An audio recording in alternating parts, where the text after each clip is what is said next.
বাদশাহ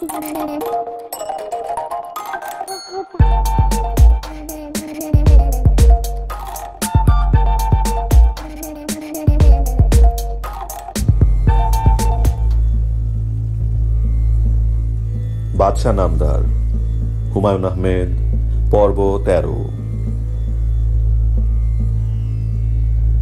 ফজরের নামাজ শেষ করে সম্রাট হুমায়ুন কিছুক্ষণ ঘুমান। দিনের কাজকর্ম শুরু হয় ঘুম থেকে ওঠার পর। আজ নিয়মের ব্যতিক্রম হয়েছে। সম্রাট নামাজ শেষ করে বাগানে গেছেন। তার মন প্রফুল্ল। গত রাতের শেষ অংশে সুন্দর একটা স্বপ্ন দেখেছেন। শেষ রাতের স্বপ্ন অর্থবহ। একজন তফসিরকারীকে দিয়ে স্বপ্নের অর্থ করাতে হবে। স্বপ্নে তিনি তার পিতা বাবরকে দেখেছেন। বাদশাহ বাবর ঘোড়ায় চড়ে যাচ্ছেন, পেছনে পেছনে যাচ্ছেন হুমায়ুন। জায়গাটা মনে হলো কাশ্মীরের কোনো বাগান। কাশ্মীর বাদশাহ বাবরের অতি প্রিয় স্থান। কাশ্মীরকে তিনি বলতেন আমার ব্যক্তিগত বাগিচা। ঘোড়ায় যেতে যেতে একটা জলা জায়গার কাছে বাবর থামলেন। ঘোড়া থেকে নামলেন না। হুমায়ুনকে বললেন, তাকিয়ে দেখো কি সুন্দর জলপদ্ম। যাও এই পদ্মটি তুলে আনো। আমি এত সুন্দর জলপদ্ম কখনো দেখিনি। পিতার আদেশ শুনে হুমায়ুন ঘোড়া থেকে নামলেন। পদ্ম আনতে তাকে পানিতে পা ফেলতে হলো। পানি বরফ শীতল, কাকের চোখের মতো স্বচ্ছ। স্বপ্নের এই পর্যায়ে সম্রাটের ঘুম ভাঙল। অনেক দিন তিনি পিতাকে স্বপ্নে দেখেন না। তার চেহারাও হুমায়ুনের কাছে অস্পষ্ট হয়ে আসছিল। স্বপ্নে পিতাকে অতি স্পষ্ট দেখে হুমায়ুনের মন আনন্দে পূর্ণ হয়েছে। তিনি নিশ্চিত এটি একটি ভালো স্বপ্ন। লাহোরের এই বাগানে জলপুষ্প ফোটার জন্য একটি জলাধার করা হয়েছে। সম্রাট হুমায়ুন জলাধারের দিকে যাচ্ছেন। তার মন বলছে জলাধারে তিনি জলপদ্ম ফুটে আছে দেখবেন। খুব কাছ থেকে কেউ একজন বলল, আমি কি সম্রাটের সঙ্গে কিছুক্ষণ থাকতে পারি?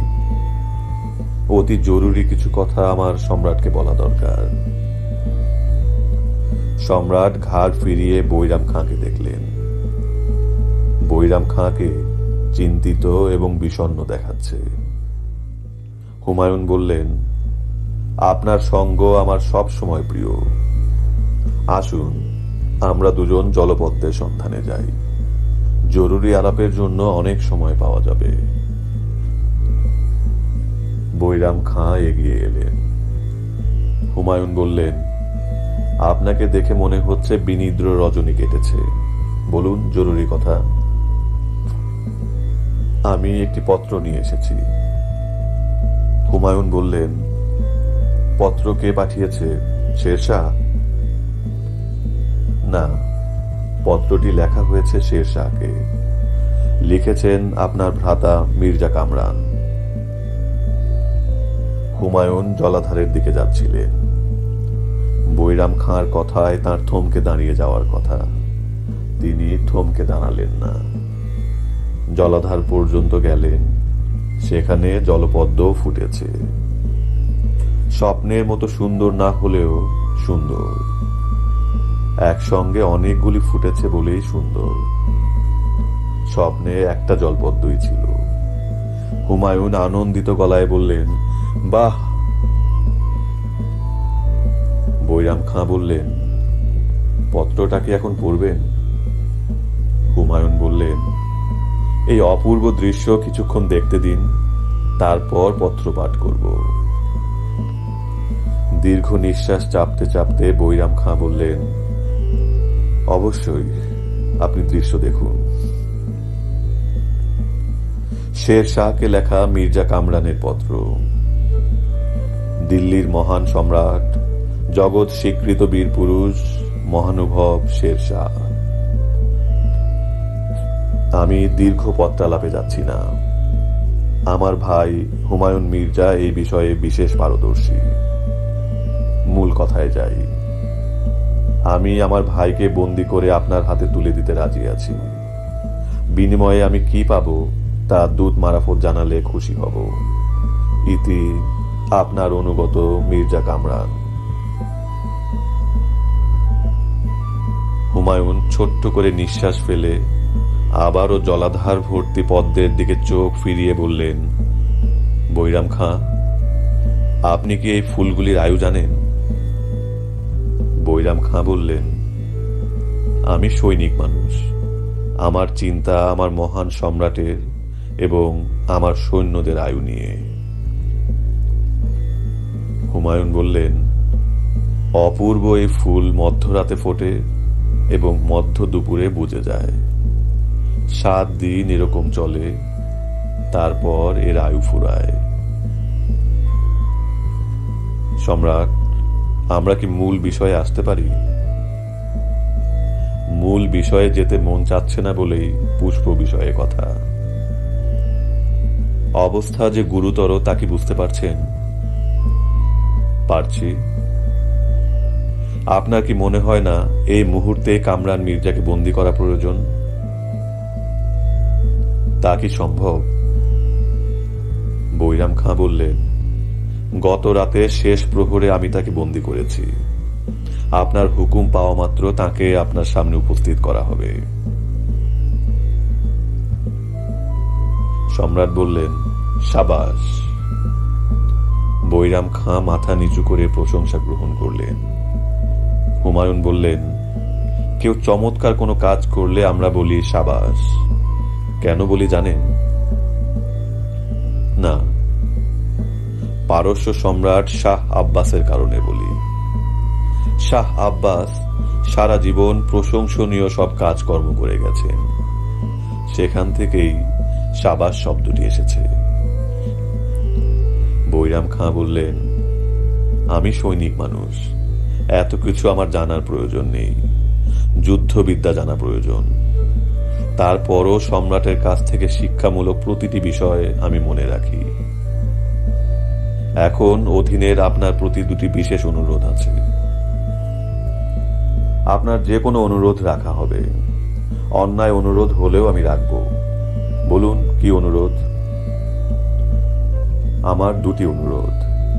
কামরান মির্জাকে বিদ্রোহ এবং গোপন ষড়যন্ত্রের শাস্তি মৃত্যুদণ্ড দেবেন এবং এই দণ্ডাদেশ আজ সূর্যাস্তের আগেই কার্যকর করবেন। দ্বিতীয় অনুরোধ কি? যার কারণে আমরা এই ষড়যন্ত্রের বিষয়ে জানতে পারি তাকে পুরস্কৃত করবেন। সে কে? তার নাম হরিশঙ্কর। হরিশঙ্করকে পুরস্কৃত করা হবে। তাকে আমার সামনে উপস্থিত করুন। কামরান মির্জাকে কখন উপস্থিত করব? আসরের নামাজের পর। বৈরাম খাঁ বললেন, আমি কি আশা করতে পারি মাগরিবের নামাজের আগেই তার মৃত্যুদণ্ড কার্যকর হবে? হুমায়ুন জবাব দিলেন না। বৈরাম খাঁ বললেন, হাতির পায়ের নিচে মস্তক পিষ্ট করে মৃত্যুই হলো এমন অপরাধীর নিম্নতম শাস্তি। হুমায়ুন এবারও কিছু বললেন না। আমি শাস্তির ব্যবস্থা সম্পূর্ণ করে রাখব। আপনার আদেশ পাওয়া মাত্র শাস্তি কার্যকর হবে।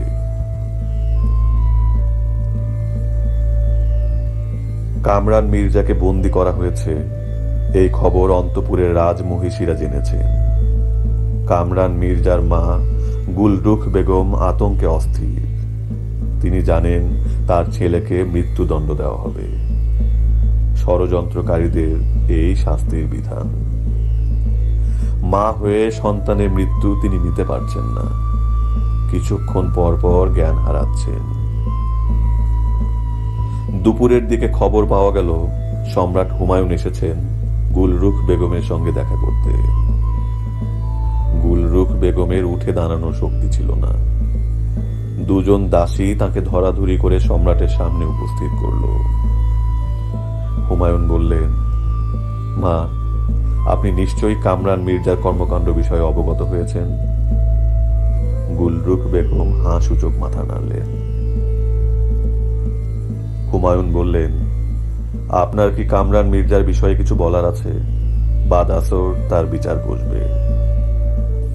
আপনার করুণ অবস্থা দেখে আমি ব্যথিত।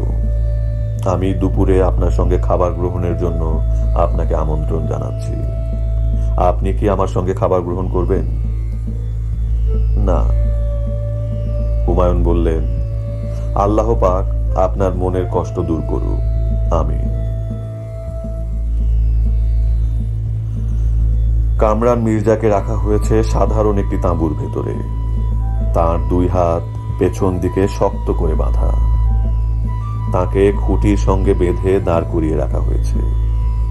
তাঁবুর চারদিকে বৈরাম খাঁর অনুগত একদল ঘোড়সওয়ার সৈন্য। এদের নেতৃত্বে আছেন সাদ মুহাম্মদ। সে কামরানের সঙ্গে তাঁবুর ভেতরে আছে। কামরান মির্জা বললেন, তোমার নাম কি? সাদ মুহাম্মদ। কামরান বললেন, এটা আবার কেমন নাম? আমি তোমার নাম দিলাম বাদ মুহাম্মদ। আপনার অভিরুচি। আমার বাঁধন খুলে দাও, আমি জোহরের নামাজ আদায় করব। বিশেষ বিশেষ অবস্থায় ইশারায় নামাজ পড়ার বিধান আছে। আপনার এখন সেই অবস্থা। আমি ক্ষুধার্ত, আমার জন্য দুপুরের খাবারের কি ব্যবস্থা? সাদ মুহাম্মদ জবাব দিল না, অন্যদিকে মুখ ফিরিয়ে রইল। কামরান বললেন, তুমি ব্যাঙাচির কাছ থেকে খোঁজ নিয়ে আসো, আমাকে দুপুরের খাবার দেওয়া হবে কিনা। কাকে ব্যাঙাচি বলছেন? বৈরাম খাঁকে। ব্যাঙাচি তার যথার্থ পরিচয়। আপনাকে ছেড়ে যাওয়ার হুকুম নেই। সম্রাটের সামনে আমাকে কখন হাজির করা হবে? জানি না, শুনেছি আসরের পর। আমি আমার ভাইকে চিনি। আমার ভাই যখন শুনবেন আমাকে না খাইয়ে রাখা হয়েছে, তিনি রাগ করবেন। তুমি যাও, আমার খাবারের ব্যবস্থা করো। আপনাকে মৃত্যুদণ্ড দেওয়ার জন্য হাতি এবং পাথর প্রস্তুত করা হয়েছে। আমার উপদেশ, আপনি আহারের কথা চিন্তা না করে আসন্ন মৃত্যুর কথা চিন্তা করুন এবং আল্লাহ পাকের নাম নিতে থাকুন। আমি তৃষ্ণার্ত, পানি খাবো। আপনার সামনে থেকে উঠে যাওয়ার হুকুম আমার নেই। বাদ মুহাম্মদ, তোমার ধৃষ্টতা মৃত্যুর আগ পর্যন্ত আমার মনে থাকবে। হুমায়ুন আচার্য হরিশঙ্করকে ডেকে পাঠিয়েছেন। তিনি তার সঙ্গে দুপুরের খাদ্য গ্রহণ করবেন। হরিশঙ্কর নিরামিষাশী। তার জন্য 30 পদের নিরামিষের ব্যবস্থা করা হয়েছে। তিনি ছোঁয়া বাঁচিয়ে রেশমের আসনে আলাদা বসেছেন। সম্রাট বললেন, আমি আপনার প্রতি কৃতজ্ঞ। হরিশঙ্কর বললেন, আমার জীবন আমি আপনাকে নিবেদন করেছি, কাজেই আমার প্রতি কৃতজ্ঞ হবার কিছু নেই। আপনি কিভাবে জানলেন কামরান মির্জা শের শাহর কাছে পত্র পাঠিয়েছে? সম্রাটের স্বার্থে আমি কামরান মির্জার আস্থাভাজন হয়েছি। আমি এই পত্রের বিষয়ে সরাসরি তার কাছ থেকে জানতে পারি। আপনি একজনের বিশ্বাস ভঙ্গ করেছেন। আমি যা করেছি সম্রাটের স্বার্থের দিকে তাকিয়ে করেছি।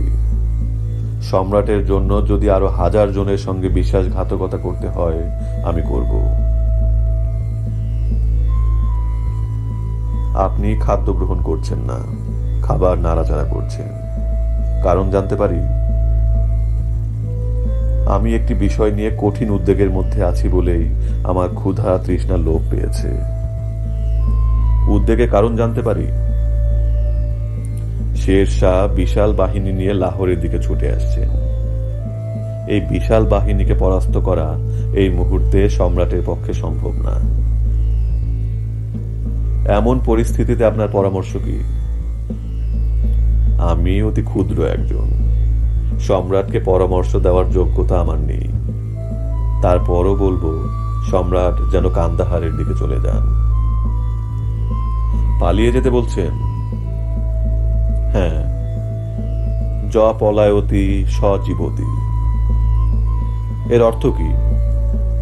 এর অর্থ যে পলায়ন করে সে বেঁচে থাকে।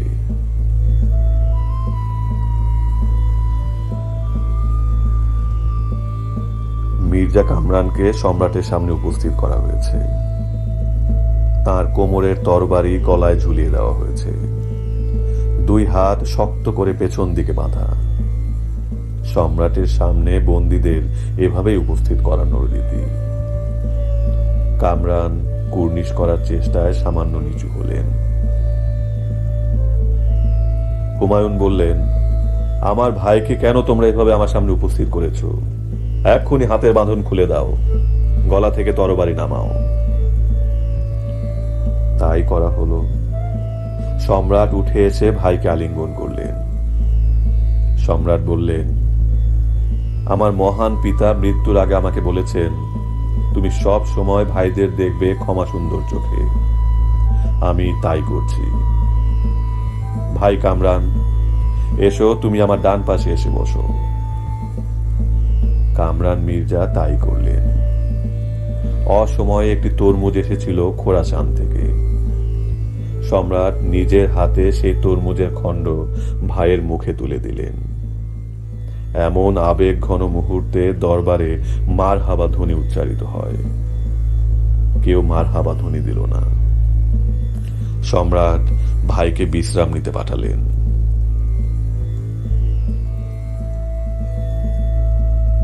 মধ্যরাতে বৈরাম খাঁ সম্রাটকে ডেকে তুললেন। দুটি দুঃসংবাদ আছে সম্রাটকে জানানো প্রয়োজন। প্রথম দুঃসংবাদ, শের শাহ লাহোরের কাছাকাছি চলে এসেছেন। দ্বিতীয় দুঃসংবাদ, মির্জা কামরান কিছুক্ষণ আগেই তার সেনাবাহিনী নিয়ে কান্দাহার রওনা হয়েছেন। সম্রাট হুমায়ুনের সেনাবাহিনীর বেশিরভাগ সৈন্য কামরানের সঙ্গে যোগ দিয়েছেন। 3 জন ছাড়া বাকি আমিররাও তাই করেছেন। হুমায়ুন বললেন, বৈরাম খাঁ, এর কারণ কি? বৈরাম খাঁ বললেন, বিচার সভায় আপনার কর্মকাণ্ড দেখা হয়েছে আপনার দুর্বলতা হিসাবে। সবাই থাকে সবলের পক্ষে। আমি কি দুর্বল? আপনি অনেক বেশি সবল। এটা ধরার ক্ষমতা তাদের নেই। হুমায়ুন বললেন, সবকিছুই 3 বার করে ঘটে। সৌভাগ্য এবং দুর্ভাগ্য আছে পরপর 3 বার। তুমি আমাকে 2টি দুঃসংবাদ দিয়েছ, এখন তৃতীয়টি দাও। বৈরাম খাঁ বললেন, সম্রাট যদি কামরান মির্জাকে মৃত্যুদণ্ড দিতেন তাহলে সেই আদেশ দ্রুত কার্যকর করার ব্যবস্থা নেওয়া ছিল। হাতি এবং হাতির পায়ের নিচে পিষ্ট করার জন্য পাথর ছিল।